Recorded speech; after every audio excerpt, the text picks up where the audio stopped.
Assalamualaikum warahmatullahi wabarakatuh. Perkenalkan, nama saya Gunikurota Ayun dengan NIM 061312822766 dengan nomor urut 64 dari kelas Indralaya. Di kesempatan kali ini saya akan membahas materi tentang benda dan wujudnya. Baik, ada yang tahu apa itu benda?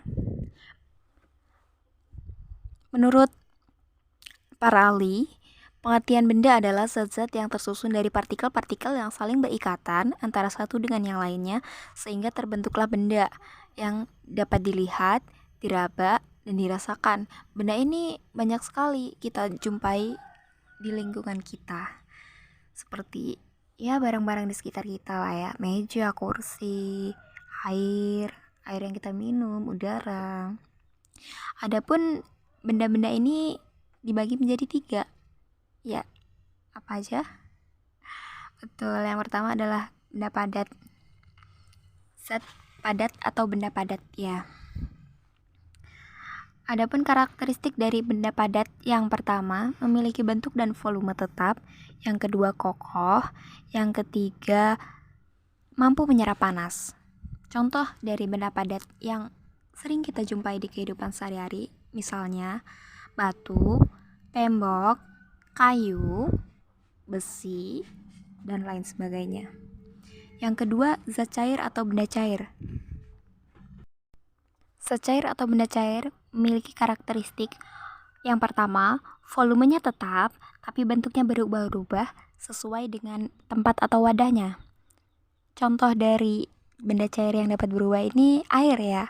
Air jika kita tuang ke wadah atau gelas, maka bentuknya akan mengikuti wadah tersebut. Adapun beberapa contoh dari benda cair, yang pertama itu air, bensin, minyak, sirup, dan lain-lain. Yang terakhir adalah benda gas. Adalah benda yang memiliki karakteristik volume dan bentuk yang selalu berubah-ubah sesuai tempat dan wadahnya. Yang kedua, benda gas ini tidak dapat dilihat, namun dapat dirasakan. Yang ketiga, umumnya benda gas ini tidak berwarna. Contoh dari benda gas ini yang sering kita jumpai di kehidupan sehari-hari, yang pertama udara yang kita hirup, oksigen ya, karbon dioksida, balon yang ditiup, dan ban sepeda. Baik, zat-zat yang saya sebutkan tadi dapat mengalami perubahan bentuk. Ya, jadi zat itu dapat mengalami perubahan bentuk. Dan perubahan bentuk tersebut digolongkan menjadi 6. Yang pertama, membeku. Membeku itu adalah peristiwa perubahan zat dari cair menjadi padat. Dalam peristiwa ini zat melepaskan energi panas. Jadi energi panas dilepaskan. Contoh dari peristiwa membeku ini, yaitu air yang di kulkas menjadi beku. Yang kedua adalah mencair. Mencair ini ialah peristiwa perubahan zat dari padat menjadi cair.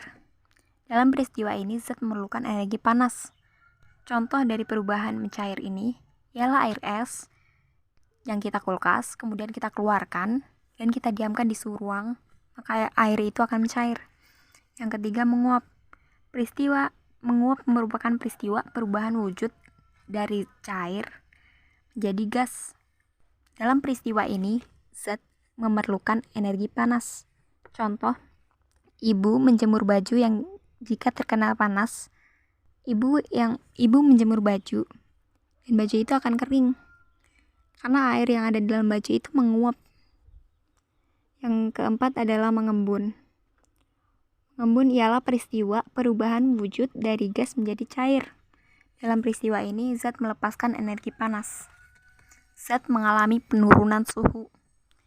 Contoh, jika kita menaruh es dalam gelas, maka wadah gelas itu akan basah, yang luarnya akan ada rintik-rintik basah.